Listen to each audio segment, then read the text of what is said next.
વિજયભાઈ રૂપાણીના નેતૃત્વવાળી સરકારે આ કાયદાને ઝડપથી અમલમાં લાવવા માટેનો નિર્ણય કર્યો છે અને રાજ્ય સરકારે જે નિર્ણય કર્યો છે એ પ્રમાણે ગુજરાતમાં જે સરકારી ભરતીની પ્રક્રિયા અત્યારે જે કેડરમાં જે નોકરીઓ માટે ચાલી રહી છે એમાં હવેથી જે જાહેર ખબરો બહાર પડશે નવી ભરતી માટે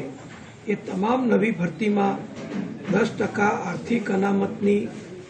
પ્રમાણેની જોગવાઈ ઉમેરી એસટી સમાજને જે અનામત મળે છે યથાવત રહેશે, એસટી સમાજને એટલે કે આદિવાસી સમાજને જે અનામત મળે છે યથાવત રહેશે, ઓબીસીને જે અનામત મળે છે એ યથાવત રહેશે. કોઈપણ સમાજને સહેજ પણ નુકસાન કર્યા સિવાય બંધારણીય જો લાભો જે સમાજોને મળ્યા છે એ સંપૂર્ણ યથાવત રાખી અને વધારાની સવર્ણ સમાજ માટે 10% સરકારી ભરતીઓમાં આર્થિક રીતે પછાત વર્ગના યુવાનો માટે દીકરા દીકરીઓ માટેની જોગવાઈ અમે દાખલ કરીશું અને હવેથી જે નવી જાહેરાતો ગુજરાત સરકારની ભરતીની બહાર પડશે